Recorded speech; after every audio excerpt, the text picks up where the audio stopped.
Good day mga ka-sports natin dyan.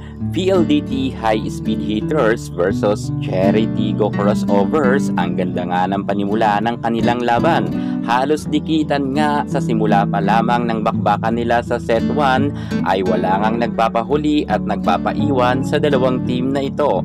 Kapwa nga ang dalawang team ay gusto talagang makapasok sa semifinals. At sa set 1 nga ay umarangkada ang kagalingan ng PLDT kung saan naging maganda ang kanilang opensa at depensa at sobrang ganda rin ng mga set ni Kim Fajardo at si Samolenko ay talagang bumabakbak nga ng maraming score. Maging si Bigonya ay talagang umi-score din kahit sabihin nga natin na hindi pa ito veterana pero ang mga moves nito ay veterana na. Maging si Mika Reyes ay nakakatulong nga rin sa kanyang mga attacking.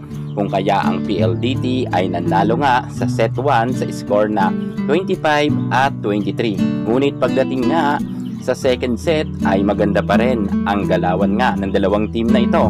Ang PLDT ay sobrang ganda nga ang ipinapakita ng kanilang laro, ngunit tinapatan naman to ni Cat Bell at hindi rin nagpapadait.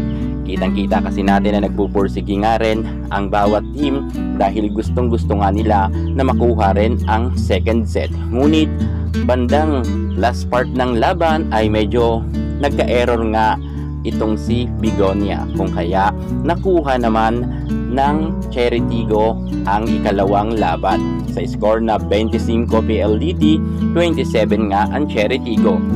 At pagdating nga sa third set, dito naman mas tumindi ang taas ng nilalaro ng Cherry Tigo kung saan pinataob nila ng maaga-aga ang PLDT. Grabe, natambakan talaga dito ang PLDT mga ka-sports. 15 lamang ang nakuha na puntos ng PLDT.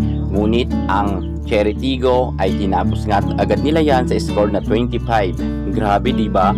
Pero pagdating sa fourth set, dito na naman talaga umarangkada ang PLDT kung saan talagang natameme nga dito ang kupunan nga ni Chang Abi Maranyo at hindi nga sila medyo makaporma dahil natambakan nga sila ng 5 puntos kontra ng PLDT. Ang PLDT kasi ay talagang nagpursige rin para makuha nga nila ang fourth set para abutin nga ito sa fifth set. At nangyari naman to mga ka-sports dahil sa ganda nga ng ipinapakitang galawan sa loob ng court ng PLDT ay nagwagi nga sila pagdating sa fourth set. At dito nga sa fifth set ay sila naman talaga ang magtatapatan kung sino ba talaga ang papasok sa semis. Samantalang medyo natambakan nga dito ang Cherry Tigo at nagka-score lang nga sila ng 18 at medyo maaga-aga nga tinapos ng PLDT. Sa kasalukuyan ay talagang nag-aagawan nga sila sa fifth set kung sino ang mauuna at makakaungos nga. Alam naman natin na 15 points lang pagdating nga sa fifth set, kung kaya ang bawat team ay todo effort nga. Isa talaga sa kanila ay malalaglag at ang isa ay papasok nga sa semifinals. At pagdating nga sa fifth set, dito na nga nagkatalo ang dalawang team na ito kung saan ay si Majoy Baron kanina ay hindi nga nagpapakitang gilas, pero pagdating nga sa fifth set, eto na nga si Kim Fajardo at ito nga si Majoy Baron, ang kanilang plano ay talagang napakaganda. Sunod-sunod nga naka-score dito si Majoy Baron, kung kaya nga medyo nakalayo nga sila ng bahagya at lamang nga sila ng 3 puntos kontra nga dito sa Cherry Tigo. Mukha talagang minamalas ngayon ang Cherry, kung saan nga maging si Cat Bell ay 2 beses nga nagka-error. Isa sa kanyang spike at ang isa nga sa kanyang services.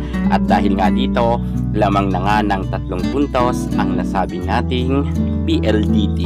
Mukhang nangangamoy talagang PLDT ang papasok sa semis.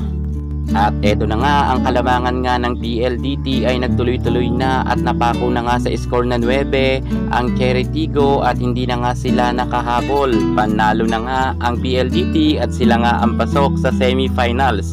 Congratulations kay Samolenko dahil ang ganda na nilaro niya dito sa fifth set. Maging si Majoy Baron, Mika Reyes ay talagang sobrang ganda ng naitulong at ang laki ng naitulong, kung kaya nga sila ang nanalo. Congratulations again, PLDT.